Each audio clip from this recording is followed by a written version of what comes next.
Nuevamente, buena tarde a todos. Pues creo que ya vamos a poder empezar. Sean bienvenidos todos los asistentes, muy agradecidos. Estamos la Federación Mexicana de Patología Clínica y el programa Piensa por la asistencia de hoy. Ah, con razón, pues. Bueno, por la asistencia de hoy a esta plática, a esta reunión, deseando como siempre que sea una plática muy beneficiosa. Les pedimos a todos de favor que cierren sus micrófonos, que se registren en el chat con su nombre completo. Y si gustan hacer alguna pregunta, igualmente la hagan en el chat. A nombre de la Federación Mexicana de Patología Clínica, deseamos agradecer infinitamente al doctor Luis Figueroa Montes. Ya compartimos su currículum. El doctor Figueroa Montes es una persona muy modesta. Le agradecemos que el día de hoy nos comparta sus conocimientos sobre este tema. El doctor Figueroa Montes es patólogo clínico, es presidente de la Sociedad Peruana de Patología Clínica y es presidente de la Asociación Latinoamericana de Patología. Amén de todos los cargos que desempeña, todas las actividades, sus especialidades y su amplia experiencia. Doctor Figueroa Montes, le dejamos el micrófono. Si gusta iniciar, le agradecemos mucho su intervención el día de hoy. Gracias a todos. Buenas tardes, muchísimas gracias por esta invitación al programa Piensa de la Federación Mexicana de Patología Clínica. Bueno, en esta nueva oportunidad nos reencontramos. El propósito de esta conferencia es tratar de entender un poco más la importancia del uso de los marcadores tumorales dentro de la actividad, digamos, en laboratorio clínico. Muy bien, vamos a comenzar la presentación.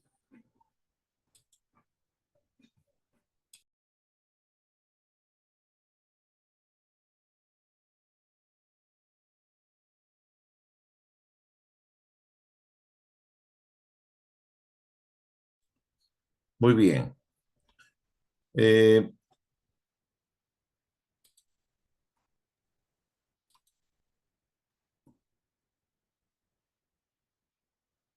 Vamos a tratar de comprender un poco la importancia de los marcadores tumorales dentro de la actividad clínica asistencial. Bueno, acá una hermosa foto de su castillo.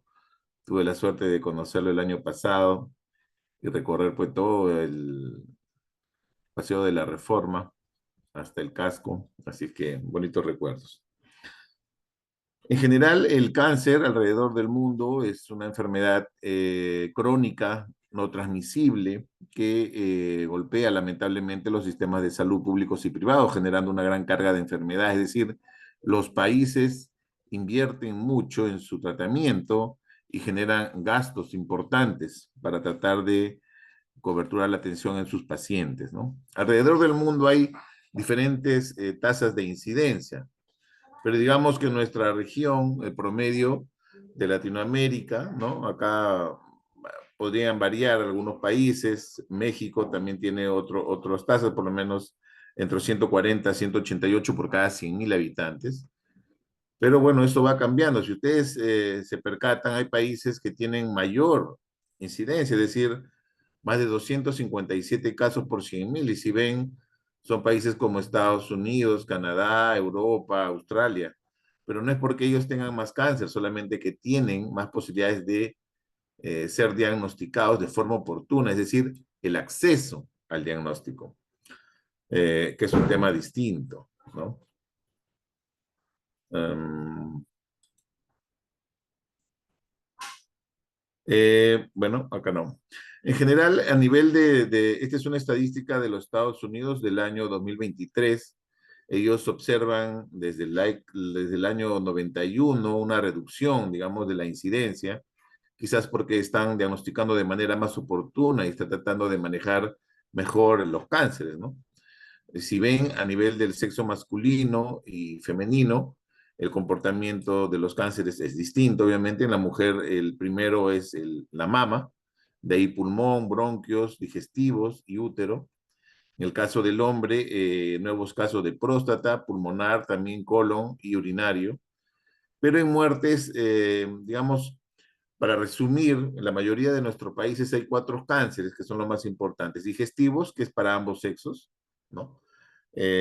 Mama y útero en mujeres y en el hombre el de próstata, ¿ya? Entonces, si los países de medianos y bajos ingresos abordaran el diagnóstico oportuno de esos cuatro cánceres, sería valioso. Y laboratorio clínico, pues es fundamental, por no decir, aparte de los marcadores tumorales, por ejemplo, el tema de encontrar sangre oculta en heces para digestivo, el hecho de diagnosticar ahora ya mediante metodologías moleculares el papilomavirus, imagenológicamente por mamografía ya la parte de mama y el tema del PSA con un marcador tumoral para próstata. Entonces, preocupa en general el aumento, ¿no? Es lo que dice este artículo. Hoy en día hay algo que está comenzando a generar una alarma a nivel mundial y es que están apareciendo cáncer en jóvenes, ¿no? Esta es una publicación reciente de marzo de este año por la revista Nature y ellos se preguntan por qué tantos jóvenes padecen cáncer. Y dice que más de una docena de cánceres están aumentando en adultos menores de 50 años y este aumento varía de un país a otro y de un cáncer a otro, ¿no? En líneas generales se predicen que el número de casos de aparición temprana va a aumentar en 30% hasta el 2030 en promedio. ¿No? En Estados Unidos, el cáncer colorectal afecta a hombres de 60 años o más, pero se ha convertido en la principal causa de muerte por cáncer entre hombres menores de 50 años y también en las mujeres jóvenes la segunda causa de muerte por cáncer. Entonces, inclusive hace poco vimos como una persona de la realeza británica fue diagnosticada también por un cáncer, siendo una persona joven. Los marcadores tumorales clásicos que procesamos en el área de inmunología, pues tienen muchísimos años en su uso, ¿no? Y tenemos, pues, como marcadores tumorales se pueden usar para el diagnóstico de diferentes enfermedades. En líneas generales, las células normales pudieran producir pequeñas cantidades de estas sustancias. Sin embargo, lo tradicional es que sean las células cancerígenas quienes lo producen, ¿no? Pero hay que entender que pacientes sanos pudieran tener, obviamente, estas sustancias y pudieran ser detectadas mediante las pruebas clásicas de inmunología. Se describe en la literatura de medicina de laboratorio que quizás el primer marcador que fue, digamos, descrito, un biomarcador tumoral, fue las proteínas de Ben Jones por el doctor justo Henry Ben Jones en los años 1847. En líneas generales, existen diferentes metodologías para diagnosticar marcadores, para detectar, digamos, la presencia de algún marcador cancerígeno, ¿no? Desde métodos enzimáticos hasta métodos, por ejemplo, por genómica o por microarrays o biología molecular, digamos, más sofisticados. Sin embargo, vamos a hablar en esta presentación de los inmunoensayos clásicos que quizás muchos realizan por metodologías de fluorescencia, o de, perdón, de quimioluminiscencia o luminiscencia. A nivel mundial, se conoce que estos marcadores tumorales pues tienen diferentes problemas, ¿no? Como falta de especificidad, falta de sensibilidad, variabilidad biológica, variabilidad analítica y utilidad diagnóstica inclusive limitada por su baja sensibilidad y especificidad, ¿no? Y esto pudiera llevar a que cometamos pues errores en su interpretación, más aún si los usamos de manera aislada, ¿no? Hoy en día es importante entender que el uso de los biomarcadores en general, o biomarcadores para este caso, marcadores tumorales, lo ideal es hacerlo con otras variables, ¿no? Lo que hoy en día, por ejemplo, se conocen como scores, ¿ya? De esa forma incrementamos la sensibilidad o la especificidad del test.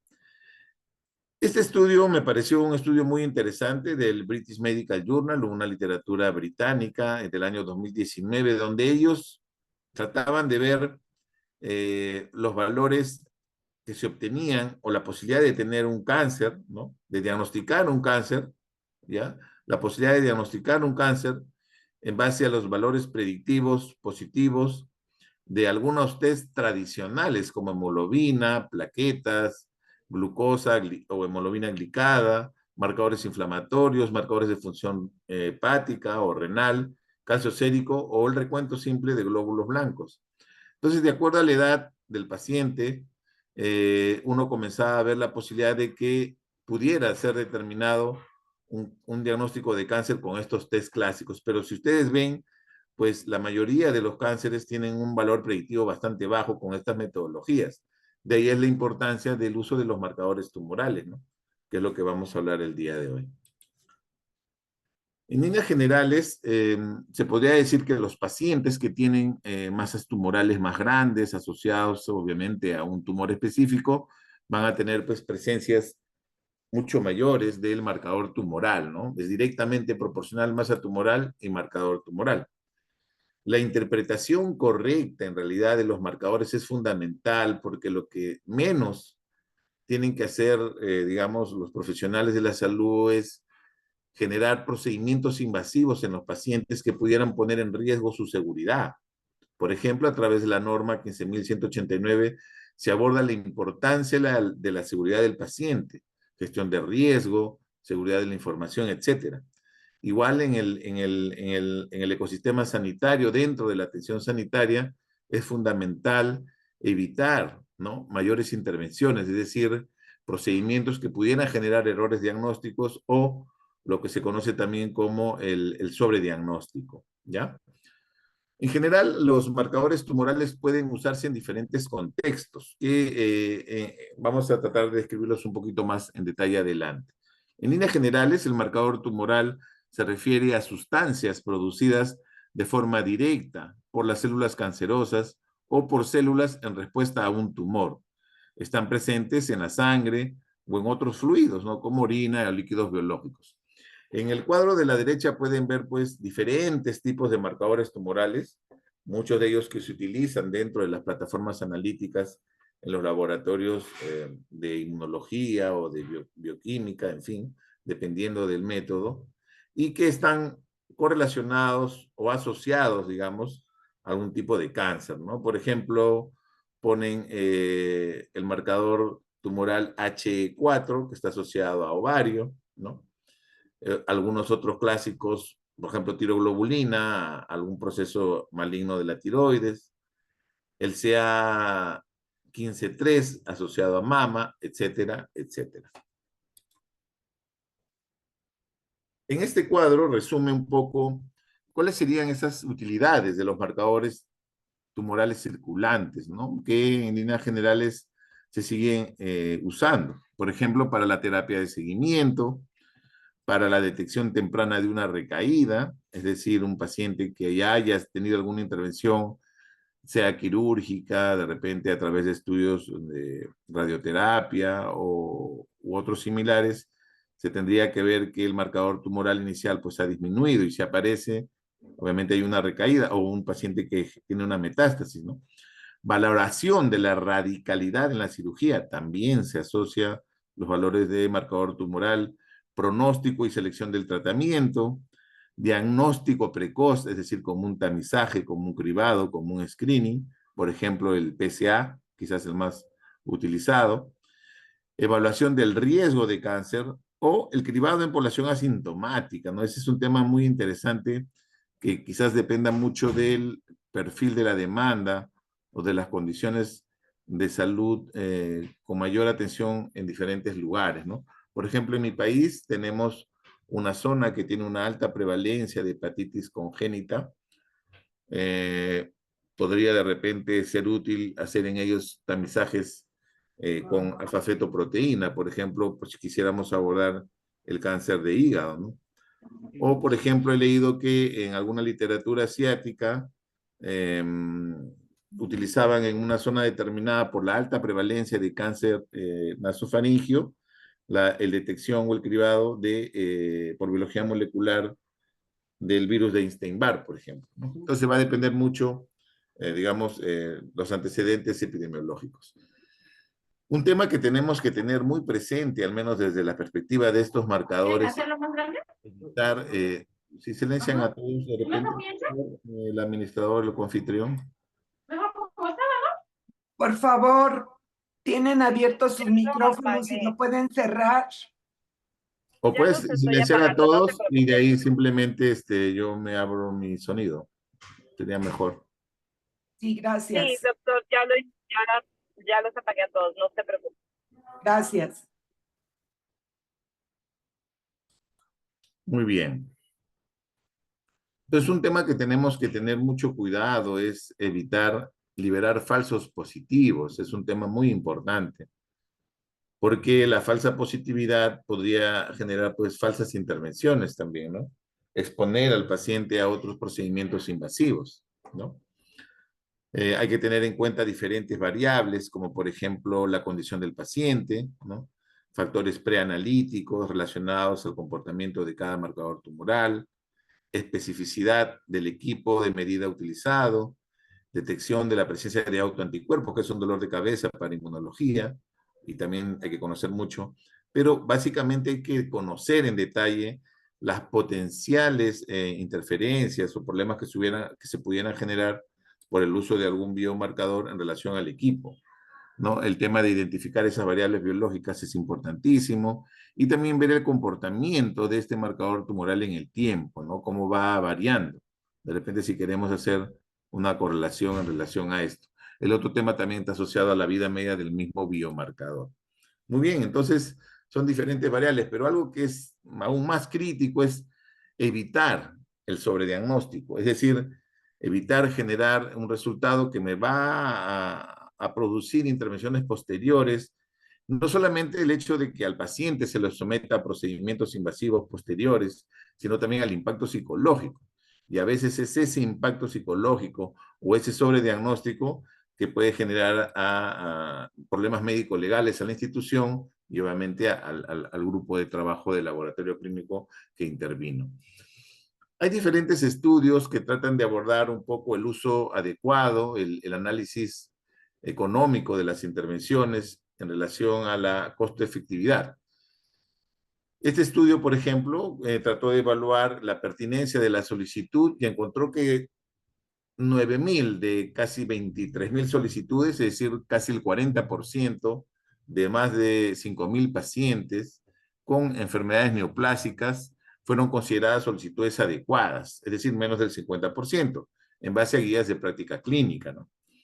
El uso de marcadores tumorales de seguimiento son variables cuando se utilizan como tamizaje, lo que conversábamos, ¿no?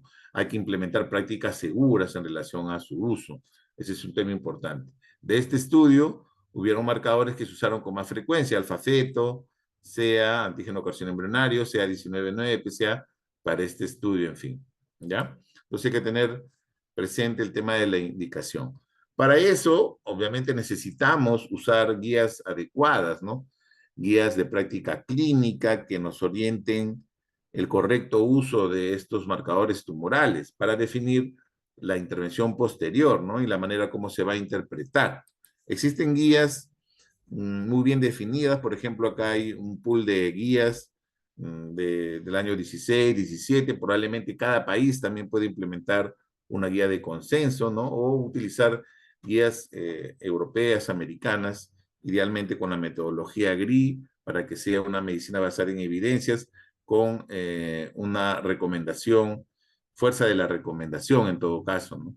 Acá, por ejemplo, tienen 3, de las cuales pudieran de repente ahondar un poco más, también va a depender de la realidad de cada país. Y, por ejemplo, acá en una de estas guías hablan del uso para el cáncer colorectal, han hecho una revisión de diferentes guías, hay algunas que obviamente lo recomiendan, hay otras que quizás no recomiendan al antígeno carcinoma embrionario, como parte del diagnóstico, la parte inicial, ¿no? Pero después vamos a ver que cuando ya haces el seguimiento, monitoreo, hay algunas que tienen ya mayor evidencia en relación al seguimiento. Pero lo que no abordan generalmente esas guías que tratan de abordar el uso clínico de las mismas, son otras guías que quizás a nosotros sí nos interesen, porque tratan de ver todos los problemas relacionados a su interpretación desde la perspectiva de control de calidad, ¿ya? Relacionados a requerimientos de calidad importantes para evitar justo el impacto de estos resultados, ¿no? Aquí hay diferentes variables pues, que pueden ser descritas de diferentes biomarcadores tumorales, ¿no? Para tratar de generar muy buena evidencia. Ahí también le voy a dejar la referencia. En líneas generales, un marcador ideal, pues aquel que rápidamente me va a permitir un diagnóstico, ¿no? De una manera sencilla, rápido, de repente un tema no invasivo y con un diagnóstico oportuno y precoz. Ese sería el escenario ideal. Sin embargo, a veces eso no es lo que sucede, ¿no? En la práctica, la mayoría de marcadores a veces carecen de esta sensibilidad para detectar tumores en fases tempranas, que es lo que nosotros tendríamos que hacer, detectar pacientes en sus estadios iniciales, estadio 0, estadio 1, ¿no? Estadio 2 tal vez, porque ya los estadios 3 y 4, obviamente la mortalidad del paciente es distinta. Las guías en general no los recomiendan como herramienta de detección en pacientes asintomáticos. Era justo lo que comentaba, ¿no? Yo hace mucho tiempo, de manera tradicional, tenía el concepto, pues, del binomio de masa tumoral. Hay que buscar, obviamente, si está asociado a un marcador o si el paciente después de la cirugía, con un valor determinado de marcador tumoral, después del tiempo o la intervención, ese valor tendría que disminuir. Básicamente reduciéndose a esas dos posibilidades, pero hemos visto que hay otras, ¿no? Que pudieran tener otra utilidad. Además de la cuantificación, como les decía, puede ser útil también para detectar el sitio primario, más aún si hay cierta duda o desconocimiento o ver de dónde proviene ese tumor, ¿no? Ante encontrar una masa tumoral de difícil determinación, de repente con los marcadores tumorales uno pudiera determinarlo, ¿no? En genómica, por ejemplo, se ve mucho eso, más aún cuando son tumores difíciles, ¿no? De difícil acceso. Por ejemplo, tumores somáticos, etcétera. Cuando ya hablamos del valor clínico de los marcadores tumorales en la detección del cáncer, quizás el test, el biomarcador que ha tenido mayor cantidad de estudios hasta la fecha es el PSA, ¿no? Por ejemplo, en la mañana estábamos revisando con mis residentes un estudio europeo, español, muy interesante, que hablaba pues de usarlo asociado a otros biomarcadores, PSA total, libre, calcareína y otros, y usar scores, ¿no? Para obtener, digamos, mejor sensibilidad y especificidad, estableciendo inclusive la continuidad del seguimiento en pacientes normales y cada cierto periodo, dependiendo de la edad. Inclusive, habían unos que si eran menores de 40 años, si no me equivoco, se podría repetir el marcador hasta después de 5 a 8 años, etcétera.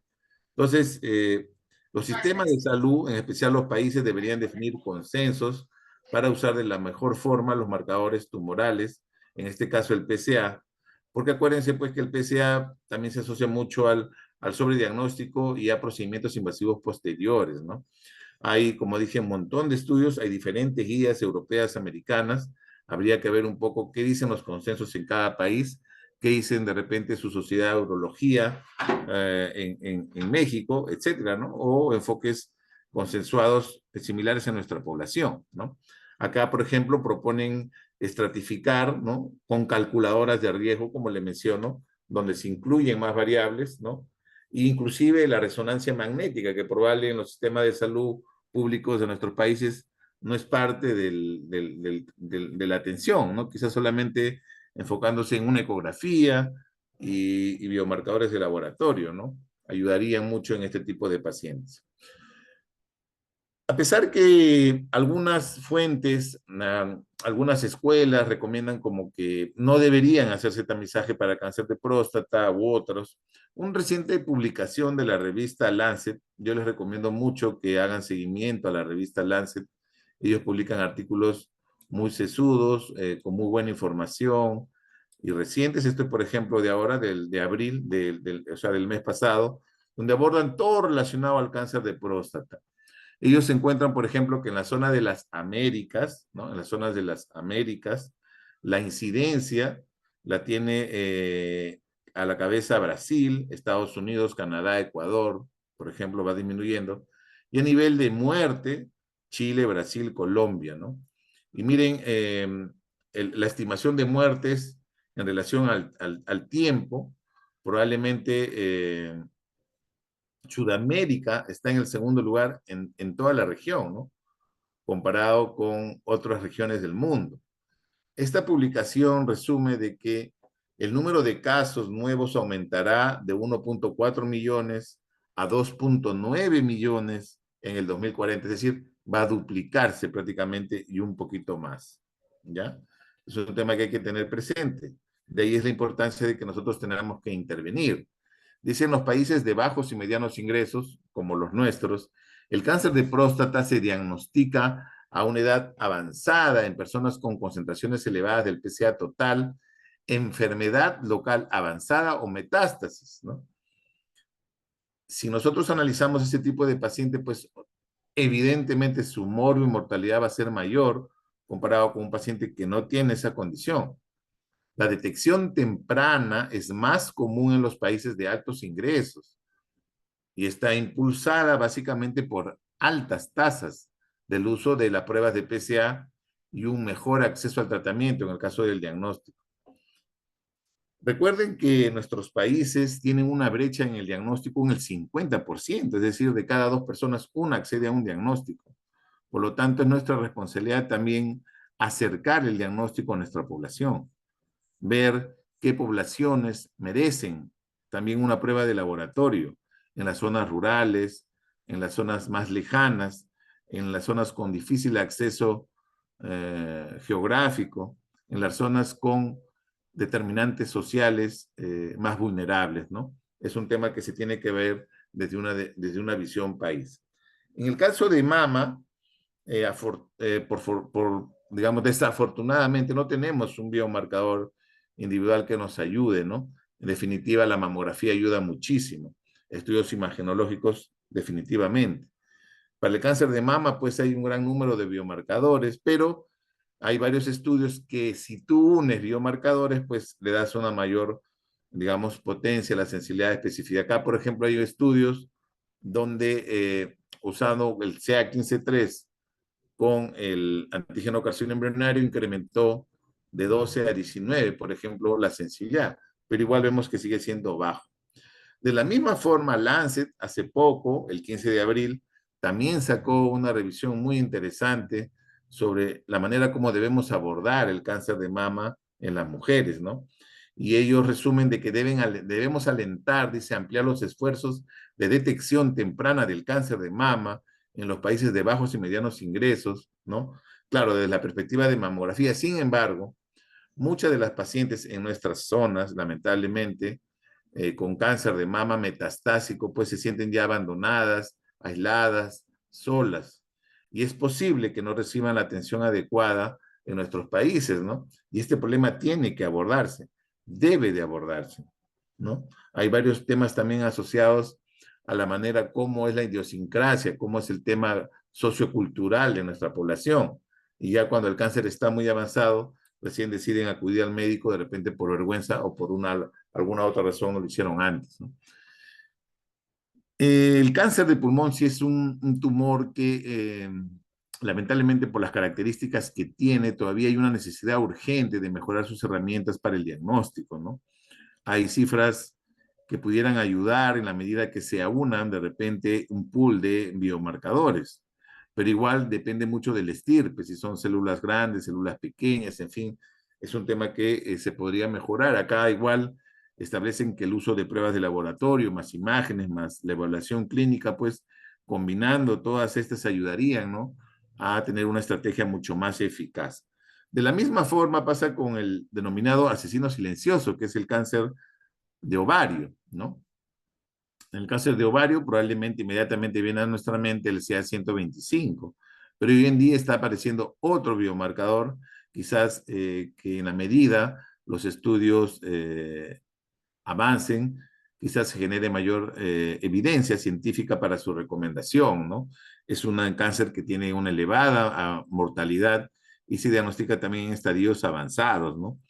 El E4, que es la proteína epididimal humana, es un biomarcador prometedor, digamos, y hay varios estudios, inclusive consensos que lo recomiendan, y también hablan pues de un algoritmo de riesgo llamado algoritmo Roma, ¿no?, donde combinan el R4, el E4R y el antígeno carcino embrionario. Este biomarcador es un biomarcador prometedor, ¿no? Hay estudios que demuestran una alta sensibilidad y especificidad comparado con el clásico CA125. Ya cuando abordamos el rol de los marcadores tumorales como seguimiento, entendemos pues que la lógica de los marcadores tumorales ya desde una perspectiva más aterrizada es detectar tempranamente su recaída, es decir, si tenemos pacientes que han tenido un PSA, por decir elevado, vamos a decir 15, fue sometido a una prostatectomía radical, se encontró que estaba solo ubicado en la próstata, pero después de un año, al hacerle los controles, el PSA comienza a incrementar, es probable que ese tejido prostático metastásico haya invadido algún órgano y se haya quedado, ¿no? Entonces va a comenzar a aparecer, ¿no? Y lo otro es seguir la respuesta al tratamiento, es decir, si una enfermedad es avanzada, ver cómo responde con el tratamiento que tengamos que hacer. Desde esa perspectiva hay varios consensos que tratan de darle, digamos, un respaldo a algunos de los biomarcadores. Por ejemplo, hay un grupo europeo que recomienda la medición seriada del 15-3 y el CEA para el tema de mama, por ejemplo, de una manera precoz para evitar la recurrencia o la metástasis. Hay otro consenso español, por ejemplo, que solamente lo recomendaría a pacientes con alto riesgo de recurrencia para el mismo escenario. En el caso de PSA para próstata, definitivamente quizás es el que está muy bien establecido su recomendación para el seguimiento en este tipo de pacientes. El CA125, aunado al D4, también está comenzando a tener más evidencia para este tipo de pacientes. Y el CA es el marcador tumoral de mayor valor en el seguimiento de pacientes con cáncer colorectal, ¿no? Recomendado por muchísimas guías. Un tema que ya es propio de nosotros, el laboratorio, y que el cual no se ha ido abordando mucho, que inclusive ha sido motivo de una reciente presentación por la Asociación Americana de Química Clínica, antes, hoy Asociación para el Diagnóstico de Medicina del Laboratorio, ADLM, ha revisado este problema. Es una publicación también de febrero de este año. Ellos han tratado de abordar cuáles son los entretelones, por decirlo así, relacionados a la armonización, ¿no? Este es un tema estrictamente analítico, asociado a trazabilidad y conmutabilidad analítica, y ellos han hecho un estudio, pues, a raíz de que se desconoce, dice, el estado de armonización en la mayoría de marcadores tumorales. Eligieron algunos biomarcadores tumorales, algunos con, digamos, estándares internacionales conocidos, el PSA, el antígeno carcino embrionario, el alfa-feto, ¿no?, que tenían ya patrones de referencia bien conocidos como calibradores. Sin embargo, el CA125, 15.3 y 19.9 no tienen, ¿no? Desconocen, no hay un estándar internacional. Entonces, es probable que sean pues calibradores, digamos, generados por los proveedores, ¿no? Y que tienen determinadamente una trazabilidad conocida por ellos, ¿no? Entonces, no hay una estandarización o un estado actual conocido. Ellos hacen su intervención, ¿no? Y al final obtienen una serie de comparaciones de todos los biomarcadores que han participado en programas de control de calidad externo y llegan a estas conclusiones. Refieren de que el alfa-feto, el PSA y el CEA, digamos, se encuentran dentro de los criterios de sesgo deseable. O sea, digamos, hay al menos una tendencia, constancia hacia su armonización. Sin embargo, el CEA, el CEA en esta partecita, el 125, 15, 13 y 19, todavía necesitan mayores estudios para ahondar en ellos, ¿no? Para tratar de mejorar probablemente los desafíos de la armonización, quizás por los temas asociados a su calibrador o a su material de referencia. Ya en líneas generales, hoy en día tenemos que entender que la tecnología, el avance, la investigación hacen cada vez más visible la importancia de la implementación de otras metodologías, ¿no? En este estudio muy interesante, les recomendaría que lo revisen. Es un artículo recién también de marzo de este año, donde aborda el comportamiento de los biomarcadores para el cáncer, especialmente las tendencias emergentes, ¿no? Y las implicaciones clínicas desde un enfoque de medicina personalizada. Ellos establecen acá algunas técnicas moleculares para determinar la presencia de biomarcadores, ¿no? En tumores sólidos, muchos de ellos, y también ahonda bastante en lo que es la parte inmunológica. Este tema del enfoque inmunológico para el cáncer también pasa de manera muy similar, por ejemplo, para la sepsis. Hoy en día, estas enfermedades están teniendo un enfoque, quizás en el futuro, muchos de los tratamientos sean desde esa perspectiva inmunológica, ¿no? Entendiendo un poco más el comportamiento del huésped, el comportamiento microambiental del tumor, por ejemplo, y las células cancerígenas propias, ¿no? Y cómo se abordan los desafíos para tratar del diagnóstico, ¿no? Que es lo que al final todos nosotros queremos. Entonces aparece pues ya lo que conocemos como la biopsia líquida, ¿no? Esta herramienta en la cual obtenemos muestras de sangre y vamos a determinar de repente algunas concentraciones propias del tejido tumoral, ¿no? Circulante de la célula, vesículas extracelulares, metabolitos, microARN, ARN, mensajero o el propio DNA, ¿no? Del tumor. Te hablan también de metodologías asociadas al secuenciamiento del exoma completo, WES, el secuenciamiento del genoma completo, WGS, o el secuenciamiento del ARN, por ejemplo, ¿no? Esto es lo que se viene. Y déjenme decirles que la implementación de estos protocolos es bastante complejo, pero se necesita porque va a buscar de repente mutaciones específicas en los pacientes que permitan el uso de tratamiento biológico y va a permitir de repente un mejor pronóstico en los pacientes. El tema es que estamos hablando de metodologías de genómica, ¿no? Si hablamos de secuenciamiento específico, son protocolos bastante complejos y necesitamos secuenciadores. Por ejemplo, el último secuenciador de una marca conocida de última generación está cerca de $3 millones para un stock determinado de pruebas. Hay obviamente mucho más cómodos, pero en líneas generales es un tema que se tendrían que ir abordando a nivel de los países, implementar laboratorios de genómica. Conclusión, tenemos que entender que es fundamental pues, conocer los desafíos, ¿no?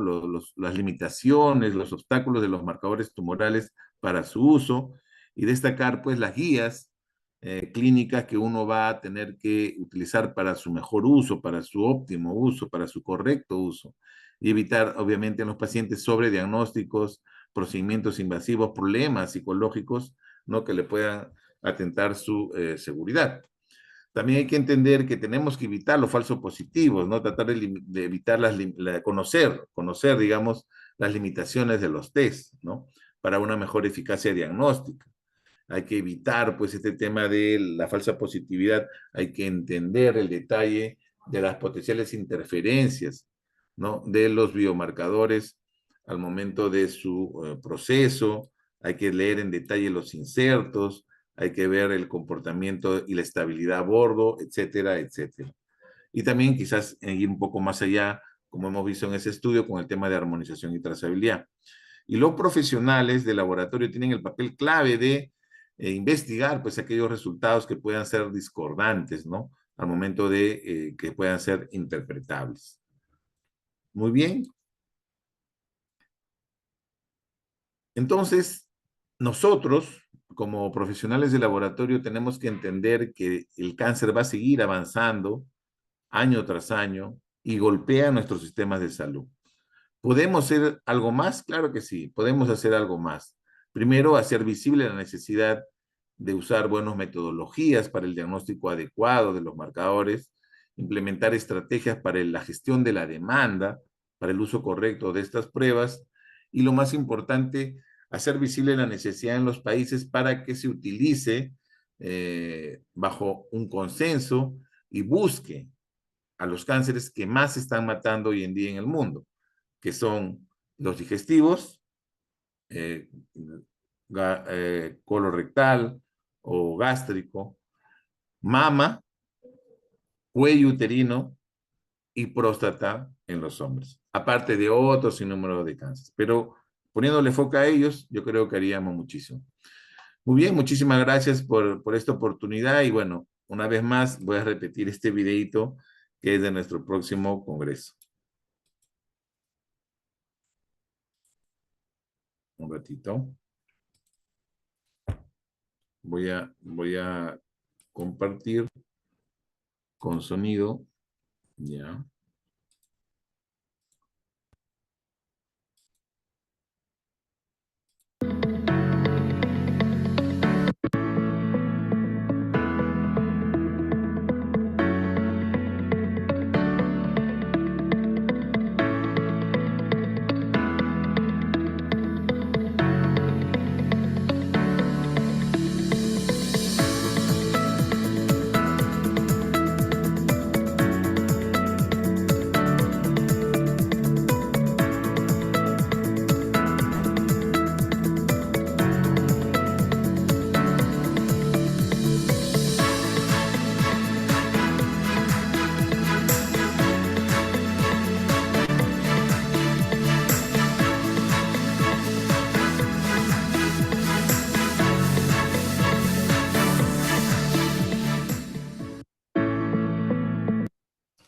Muy bien, muchísimas gracias. En realidad ha sido un honor para mí brindar esta conferencia y bueno, quedo a las preguntas. Están cordialmente invitados al Congreso en octubre en Lima, Perú. Muchas gracias.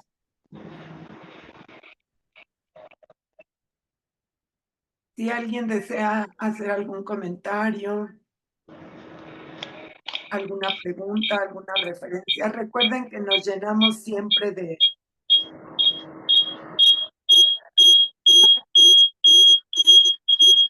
Perdón, hay algún micrófono abierto que no nos deja escucharnos bien. Erika Echeverría.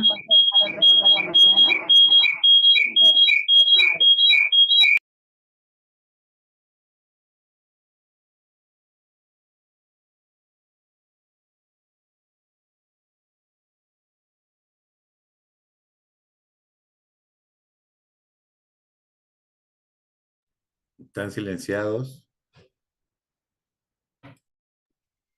Disculpe, doctor, me emocioné, pero escuché muchas cosas y apagué todos. Está Gracias. bien, está bien.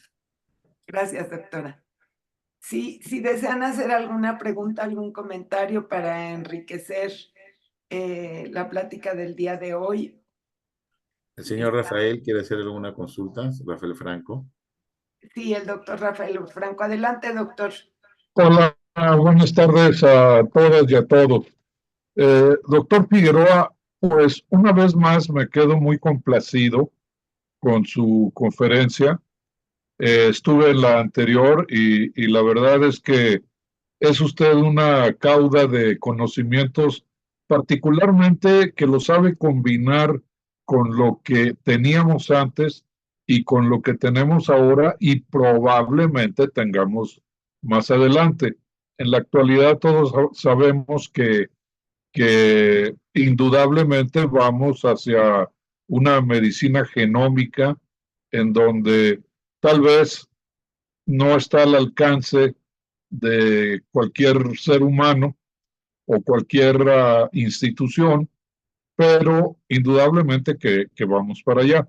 Sin embargo, dentro de las expresiones que usted nos regaló esta tarde, eh, a mí me parece que es fundamental, primero, desde poder tener acceso a una excelente, buena historia clínica, para evitar caer en tamizajes que son muchas veces innecesarios y que muchas veces, en el caso del laboratorio, los mismos pacientes los solicitan porque tienen el temor de que puedan ser portadores ya de un cáncer o que pudiesen serlo porque tienen antecedentes familiares.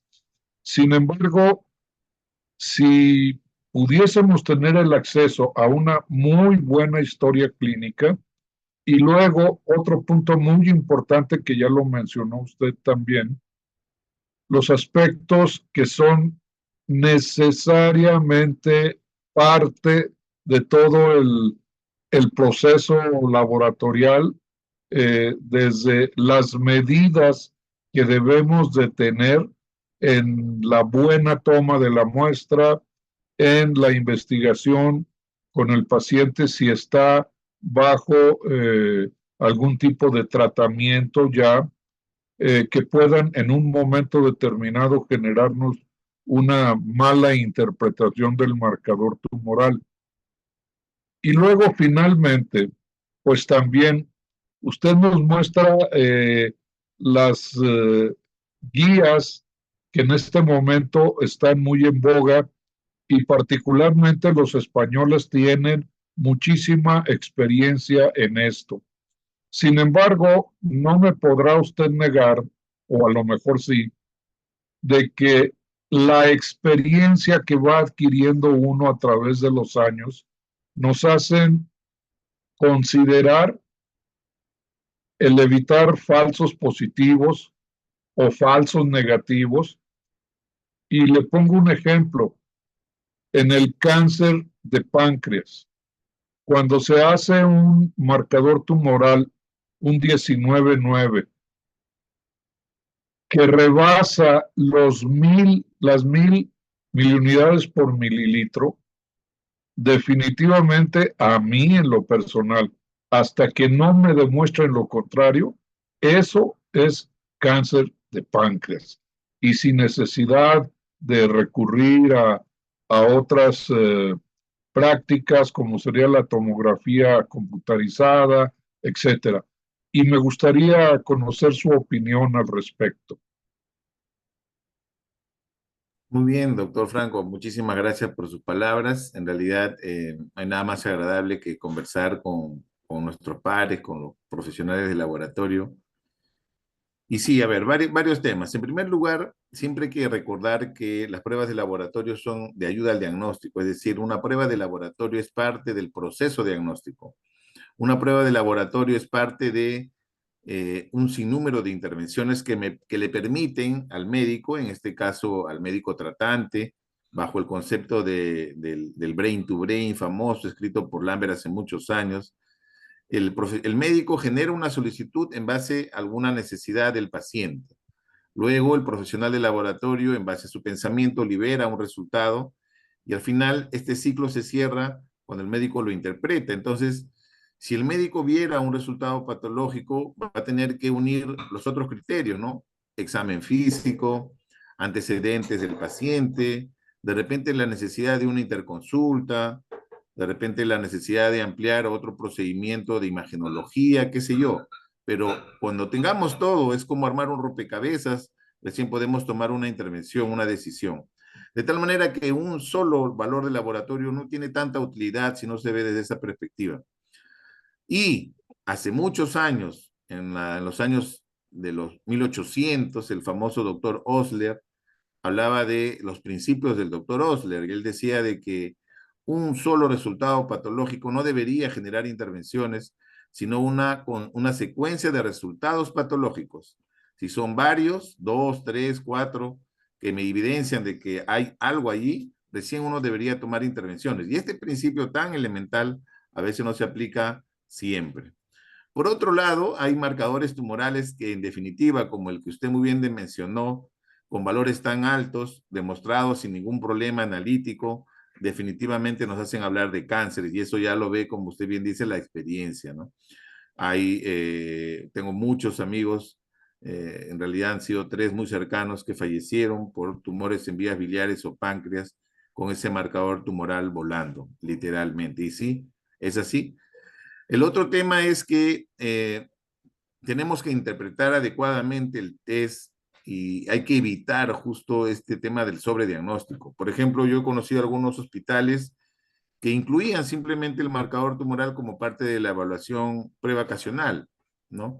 Y había muchos trabajadores de salud que venían preocupados porque habían algunos marcadores que habían salido por encima del umbral, digamos, del valor de referencia establecido. Entonces hay que usar adecuadamente los biomarcadores, en este caso los biomarcadores tumorales, ¿no? Ahora, una gran limitación que sí existe en nuestros países, en especial, es el hecho de tener consensos, ¿no? A través de nuestras sociedades científicas, a través de nuestras academias, ¿no? Yo creo que es como diría una agenda pendiente, donde inclusive nosotros tenemos que también impulsar esta necesidad. Hoy en día, claro, el hecho de que cambiemos del paradigma de la medicina basada en evidencias a la medicina personalizada va a tomar mucho tiempo, pero en líneas generales, esta medicina personalizada tiene pues un enorme impacto en el paciente, pero es eso, es personalizada. Por lo tanto, se encarece totalmente el sistema sanitario. Gracias, doctor Franco, por sus palabras. Miguel, creo que querías dar algunas palabras. Sí, Luis, muchas gracias. Te felicito por tu brillante exposición. Y como bien lo mencionaste, pues no están los marcadores tumorales indicados como un tamizaje, quizás a excepción y con sus bemoles el PSA. Sin embargo, ya cuando se utilizan derivadamente en personas con riesgo por antecedentes genéticos y además combinados con pruebas de imagen, pues pueden ser de mayor utilidad. Y otra utilidad que hemos visto también que utilizan los oncólogos es para ver la respuesta al tratamiento quirúrgico, de quimioterapia o radioterapia. Sin embargo, pues también no sé hasta qué punto ese es un parámetro fiable para decir si el tratamiento es óptimo o no en esos pacientes. ¿Qué experiencia tienes al respecto? En líneas generales, conociendo de que antes de la intervención, sea quirúrgica, sea de repente una radioterapia, etcétera, había un marcador que estaba incrementado, asociado a esta masa tumoral, asociado a este cáncer, independiente del estadio. Después de la intervención, estos valores tienen que reducirse, ¿no? Hay que tener mucho cuidado. Me acuerdo que trabajaba hace años en un centro oncológico y éramos muy meticulosos en ver el muy riguroso por el tema que hemos visto de trazabilidad y conmutabilidad. Es un tema muy crítico en los marcadores tumorales, independiente de que pudieran tener quizás las mismas unidades, el crítico. Pero hoy en día, ¿no? Y se ve como muchos cánceres, especialmente somáticos, no necesariamente los terminales clásicos que pudieran haber, y se evidencian, eh, digamos, en países de altos ingresos, pues son muy bien manejados, ¿no? Con estudios de genómica partida, con menores eventos adversos y mejor pronóstico, reduciendo obviamente la morbilidad y la mortalidad, mejor dicho, mejorando la morbilidad y disminuyendo la mortalidad en los pacientes, ¿no? Yo creo que hacia eso apuntaremos, probablemente pasarán muchas décadas, pero es lo que va a pasar. Sí, en efecto, ese es el futuro, ¿no? La secuenciación, mientras sea accesible, y va a pasar algo muy similar a la trombosis, que no bastan tener un factor genético para pensar que el paciente va a desarrollar una trombosis, sino que además tiene que tener muchos factores adquiridos, combinados con los genéticos, para tomar consensos y decisiones acerca de si el paciente es o no anticoagulado. Me imagino que algo similar va a pasar con el cáncer. Así es. Doctor Franco, ¿algo quería comentar?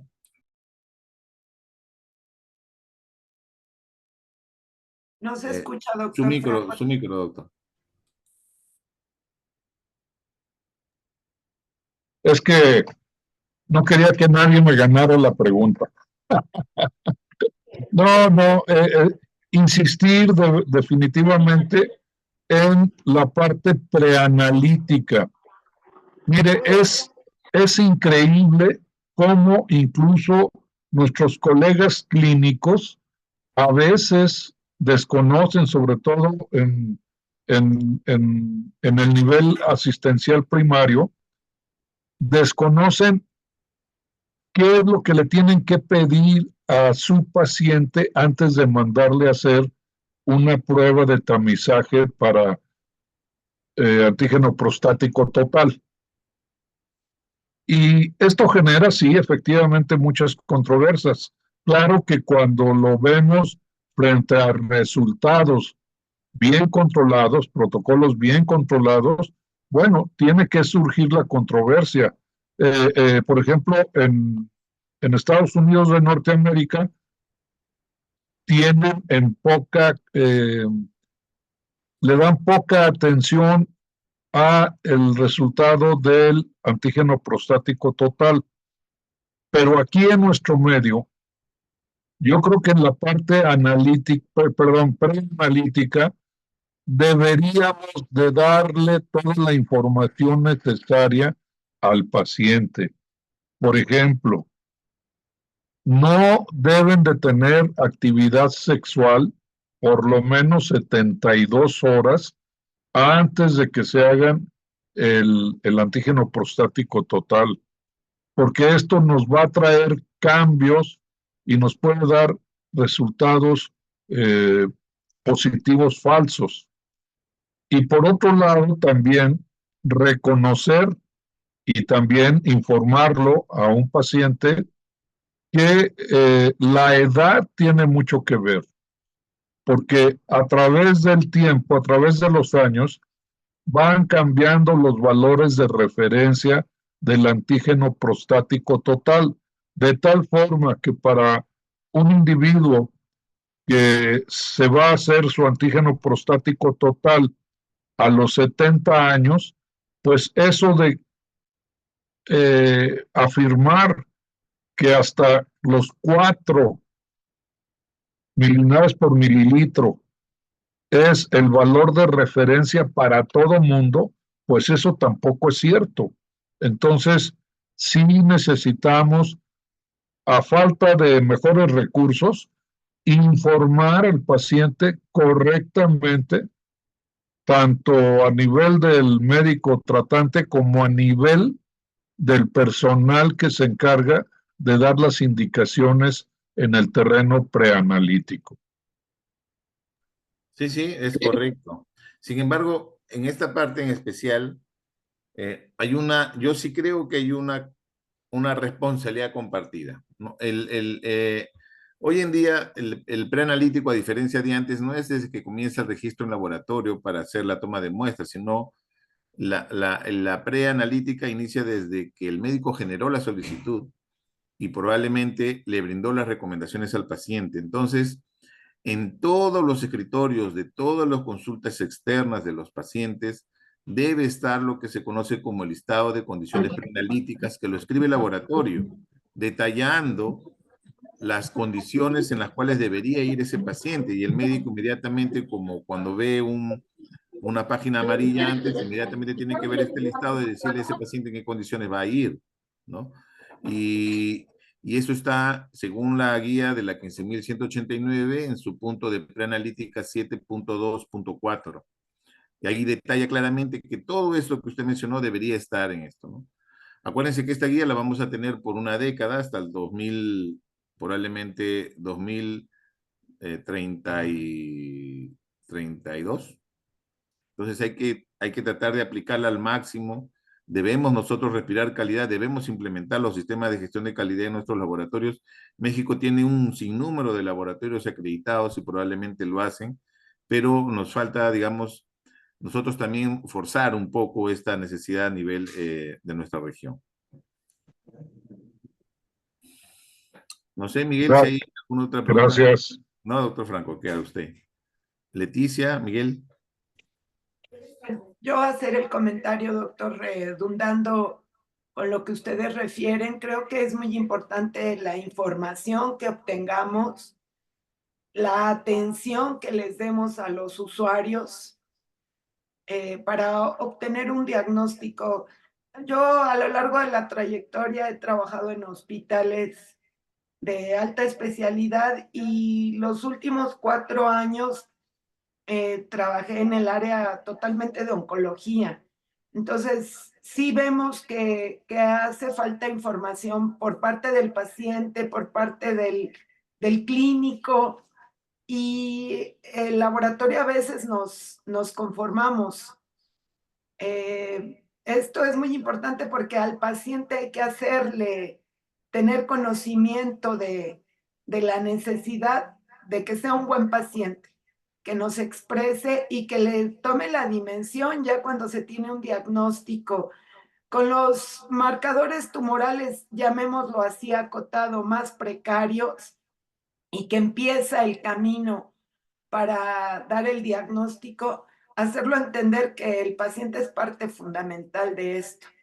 Y también debemos de considerar que en América Latina, bueno, tenemos una serie de creencias culturales muy importantes, sí, pero que a veces distorsionan. Y la gente, pues creo que lo conocemos a nivel regional, que se van a curar con la uña de gato o con algún otro tratamiento alternativo. Y yo no descarto la medicina alternativa, pero en este tema de oncología, pues es un punto y aparte, ¿verdad? Definitivamente, ¿no? Definitivamente. Uno entiende obviamente los aspectos socioculturales, pero bueno, nosotros que somos profesionales de la salud, digamos, conocemos el método científico, la rigurosidad de los medicamentos y todo lo que ha sucedido para que existan. A veces, no estoy en contra también de la medicina alternativa, pero bueno, hay que tener cierta discrecionalidad en ese sentido. ¿Sí, Miguel? Luis, ¿tú sabes cuál es la prevalencia estimada del síndrome de Trousseau, es decir, trombosis y cáncer maligno, y a qué tipo de cáncer se asocia más trombosis? No, no, más bien si nos amplían, nos amplías, no sé exactamente ese porcentaje. Sí, porque se ha visto desde hace mucho tiempo que la trombosis está muy asociada al cáncer, fundamentalmente con tumores malignos, pues de tubo digestivo, de cerebro, pero en realidad no abunda mucho la literatura al respecto, y sí es una prevalencia, hasta donde tengo entendido, alta, de un 20-25%, pero no tengo la seguridad. Será motivo para ahondar entonces en la literatura y ver un poco sobre ese aspecto, ¿no? Que es importante porque, bueno, en realidad muchos pacientes al final, en especial en estadios avanzados, cuando ya entran a cuidados paliativos, pues la trombosis se manifiesta a plenitud, ¿no? Hacen edemas, es complicado en realidad ese momento. Gracias, Luis.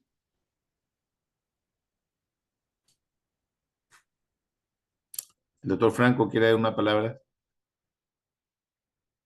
Su micro, doctor. Perdón.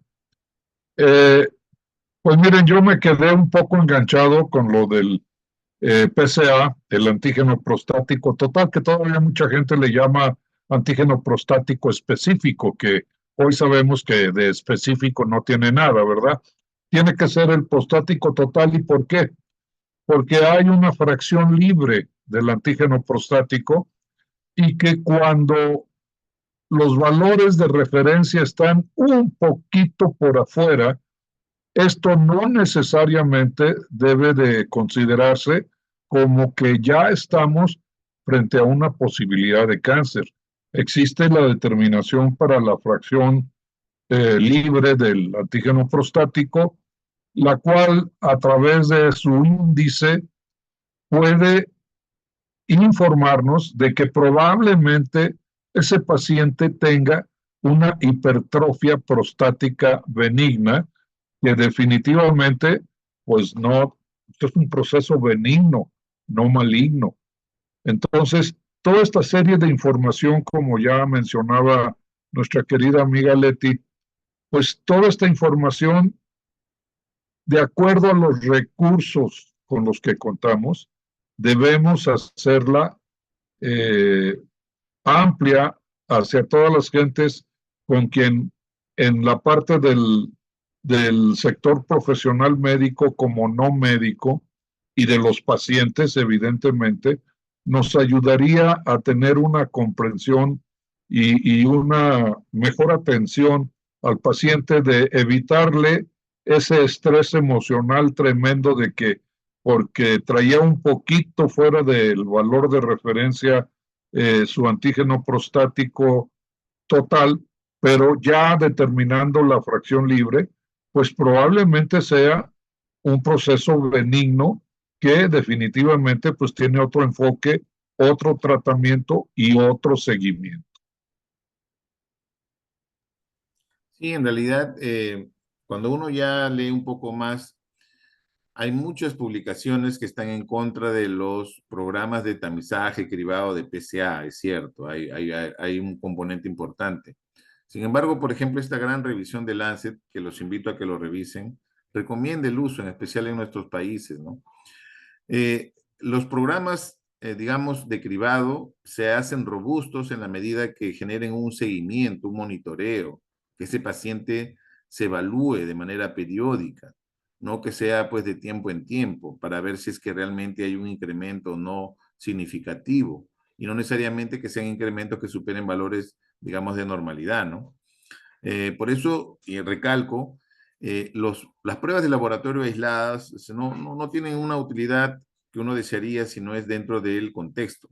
Un tacto rectal, a pesar que ahora inclusive algunas directrices ya no lo recomiendan, estudios de resonancia magnética, una buena ecografía de repente de buena calidad para ver esa próstata, o estudios, por ejemplo, con scores, ¿no? Donde no solamente incluyen la edad del paciente, antecedentes patológicos de papás, de abuelos que hayan tenido cáncer, resultados del PSA total, del PSA libre, inclusive otros test como calicreína, y síntomas y signos de prostatismo, ¿no? Si el paciente se moja al orinar, si orina con fuerza, etcétera.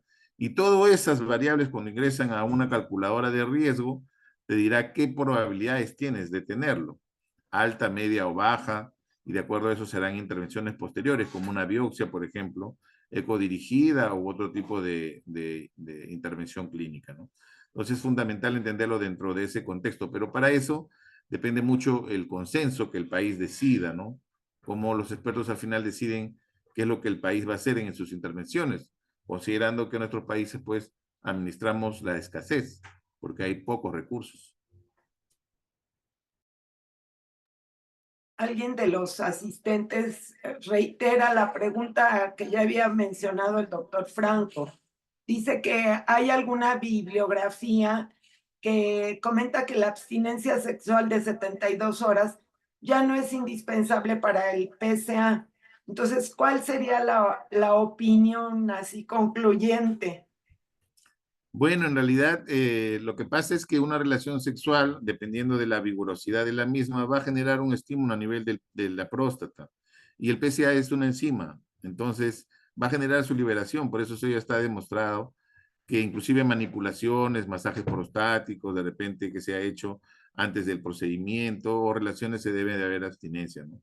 Hay mucha literatura que habla al respecto en relación a ese tema. Es parte de las indicaciones preanalíticas de las condiciones que el paciente debería tener para evitarlo. Inclusive pacientes a los cuales se les evidencia pues hiperplasia, recibir un tratamiento previo de antibióticos un tiempo determinado, etcétera. Son muchas, pero definitivamente pues esa sí está escrita, sí hay mucha evidencia.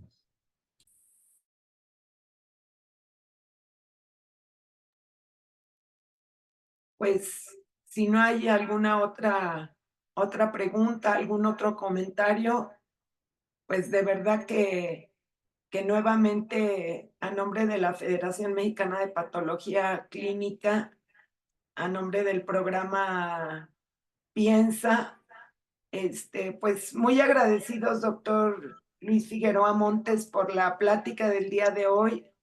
Como es invariable, sus conocimientos y su experiencia que nos transmite nos ayudan mucho. Como usted bien menciona, existe la nueva guía que nos va a durar un poquito de tiempo, pero siempre escuchar y digerir todos estos conocimientos ayudan mucho más a encaminarnos a este tema de la calidad. Le agradecemos infinitamente y a todas las personas que el día de hoy nos dan su tiempo y se conectan, pues también les agradecemos y sobre todo sus intervenciones. Muchísimas gracias por la invitación. Gracias, Leticia. Gracias, doctor Miguel. Y bueno, un abrazo desde aquí, desde Lima. Ya son acá las 6:20. Está haciendo bastante friecito. Así es que un cálido saludo y una vez más reitero la invitación. Están cordialmente invitados para el mes de octubre. Vamos a hacer nuestro Congreso Latinoamericano. Espero también estar por allá en Puebla y conocerlos, ver esta hermosa ciudad y bueno, conocer un poco más sus costumbres mexicanas, ¿no? Un fuerte abrazo y muchas gracias otra vez.